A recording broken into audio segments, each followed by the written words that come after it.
К другим темам. Лучшие детские школы искусства Якутии бесплатно получат музыкальные инструменты. В рамках проекта «Музыка для всех» учреждения получили сертификаты на приобретение инструментов. Общая стоимость комплектов составляет почти 7 миллионов рублей, и вся сумма была выделена из республиканского бюджета.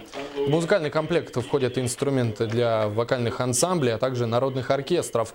Сертификаты получили 24 музыкальные школы Якутии. Вручаются музыкальные инструменты, приобретенные за счет средств государственного бюджета на сумму 6 миллионов 700 тысяч рублей.